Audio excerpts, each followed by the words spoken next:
जब भी देश के किसी भी हिस्से में दंगे जैसे हालात पैदा होते हैं, सबसे ज्यादा डर उन लोगों को लगता है जो घर परिवार वाले होते हैं, जिनका दंगे से कोई लेना देना नहीं होता, फिर चाहे वो किसी भी धर्म, जाति या मजहब से जुड़े लोग हों। नमस्कार, आप देख रहे हैं 24 न्यूज। मैं हूं आपके साथ संजय मिश्रा। हमारे इस खास कार्यक्रम धार्मिक हिंसा और राजनीति में आप सभी का स्वागत है।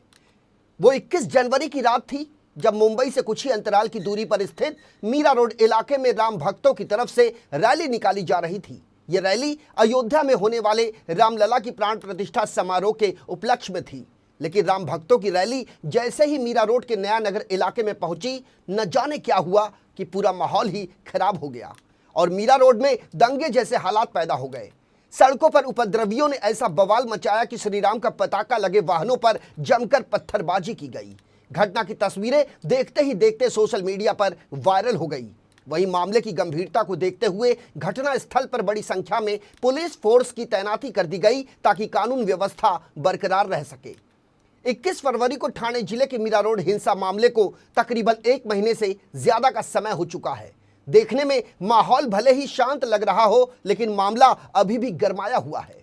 अखबारों और टीवी न्यूज चैनलों के जरिए मीरा रोड की खबर पूरे हिंदुस्तान में फैल गई।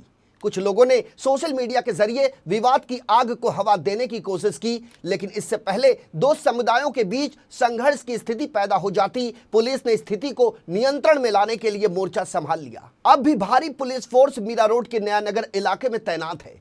जानकारी के लिए आपको बता दें कि मीरा भाईंदर वसई विरार आयुक्तालय के अंतर्गत आने वाली पुलिस ने 22 जनवरी से 25 जनवरी के बीच कुल 16 एफआईआर दर्ज की। यही नहीं, मीरा रोड हिंसा मामले में 5 पुलिस थानों में कुल 34 लोगों को गिरफ्तार किया गया, जिसमें 3 नाबालिग लोगों का भी समावेश था। 24 लोगों पर धारा 307 यानी हत्या का प्रयास, 295 अ यानी धार्मिक भावनाओं को भड़काना, इसके अलावा 153 अ यानी धर्म के आधार पर समूहों के बीच दुश्मनी को बढ़ावा देना और 341 गलत तरीके से रोकना। इसके साथ ही दंगों से संबंधित अन्य धाराओं के तहत मुकदमे दर्ज किए गए, जबकि 3 नाबालिग आरोपियों को बाद में जमानत पर रिहा कर दिया गया। वहीं बताया जा रहा है कि 21 लोग अभी भी सलाखों के पीछे हैं। एक समुदाय के सदस्यों के दूसरे समुदाय के लोगों को बर्बरता से पीटने के आरोप में 8 प्राथमिकियां दर्ज की गई। इनमें से एक मामले में 3 लोगों को गिरफ्तार किया गया। हालांकि 7 अन्य मामलों में अभी भी कार्रवाई का इंतजार है। पुलिस ने 4 मामले सोशल मीडिया प्लेटफॉर्मों पर अपलोड किए गए पोस्ट को लेकर की।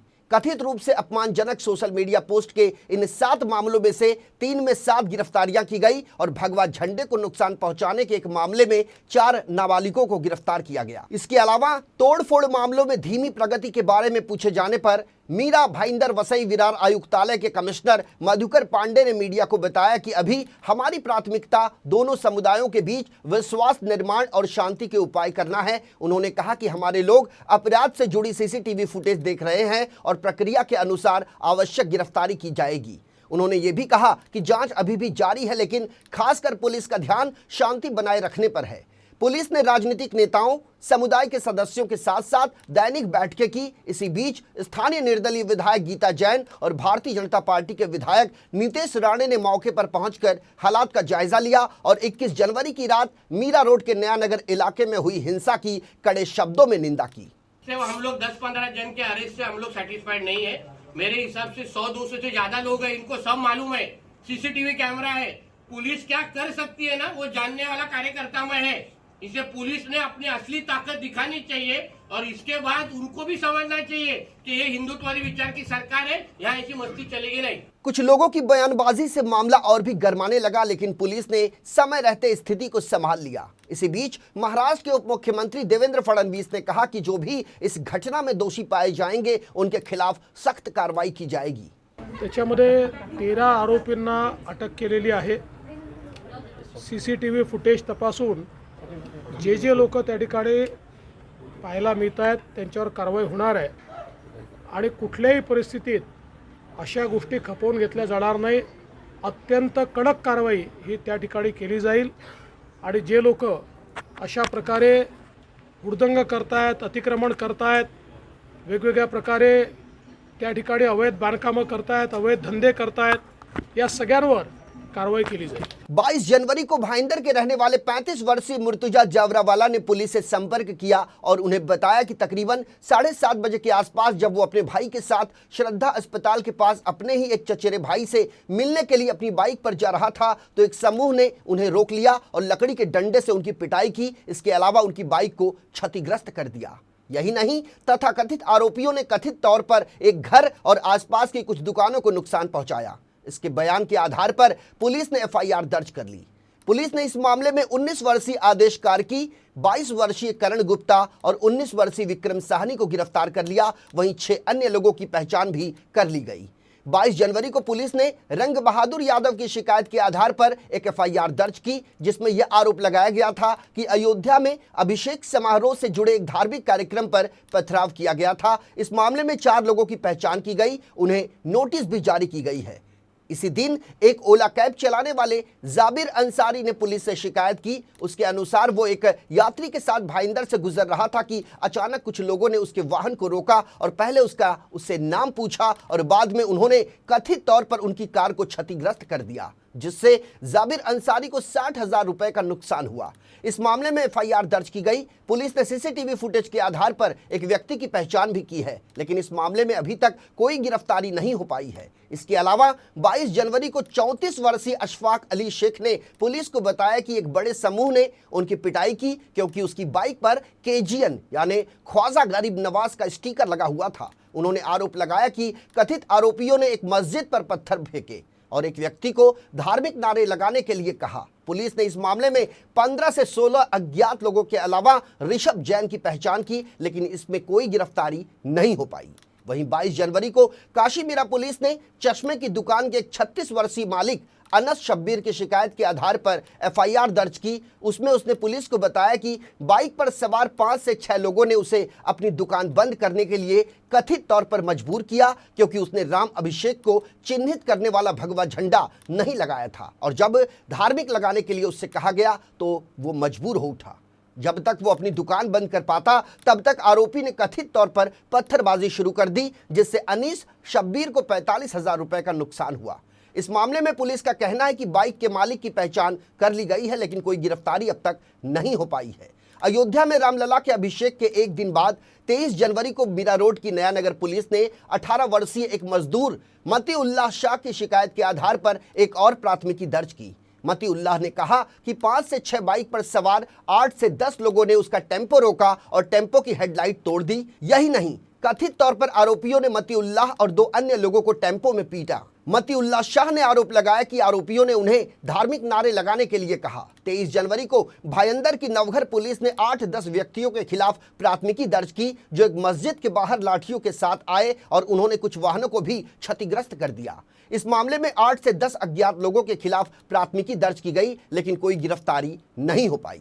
इसी दिन मीरा रोड में करीम नाम के शख्स के रेस्टोरेंट में कथित तौर से पत्थरबाजी की गई जिससे रेस्टोरेंट के कांच के शीशे टूट गए. इस मामले में भी एक प्राथमिकी दर्ज की गई है. इसके अलावा उपद्रवियों ने कथित तौर पर पास की एक चिकन की दुकान पर भी पथराव किया और एक अन्य दुकान के सीसीटीवी को बुरी तरह से क्षतिग्रस्त कर दिया. पुलिस का कहना है कि घटना के लिए जिम्मेदार लोगों को नोटिस जारी की गई है.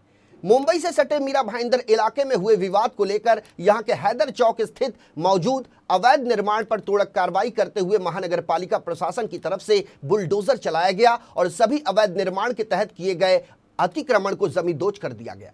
वहीं इस मामले में एआईएमआईएम के नेताओं ने प्रशासन की कार्रवाई को एक तरफा बताया. मीरा रोड में जो हुआ, मीरा रोड कोई महाराष्ट्र का कोई रूरल एरिया नहीं है. मीरा रोड जो है कोई नगर के पास ऐसा एक मस्जिद के अंदर पथराव हुआ, वहां पर एक बच्चा का इंतकाल भी हो गया. एक रूरल एरिया में हुआ, कई इंसिडेंट होते हैं.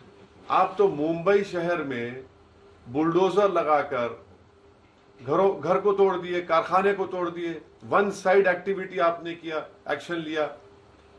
कितने पीड़ित परिवार के लोग मुझे इम्तियाज साहब को फोन करके रो रहे थे कि साहब कोई तो आओ, कोई नहीं है हमारे पास.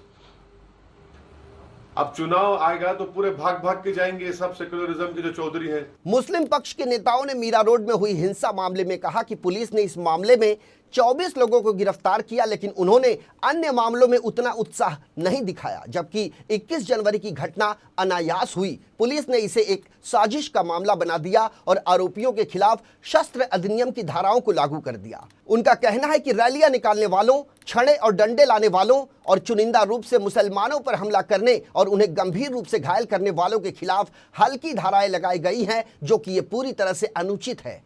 तो कुल मिलाकर मीरा रोड के नया नगर इलाके में हिंसा के बाद हुए तनाव से दो पक्षों के बीच जो टकराव की स्थिति पैदा हुई, वो एक प्रकार की ऐसी खाई बन चुकी है जिसे समय रहते यदि पाटा नहीं गया तो आने वाले दिनों में ऐसी घटनाओं की पुनरावृत्ति होती रहेगी। ये कहने में कोई अतिशयोक्ति नहीं होगी, क्योंकि विवाद किसी भी मसले का हल नहीं हो सकता। हमारे इस खास कार्यक्रम में मेरे साथ अभी के लिए इतना ही। ताज़ा तरीन खबरों के लिए बने रहिए इन 24 न्यूज़ के साथ। मुझे यानी संजय मिश्रा को दीजिए इजाजत।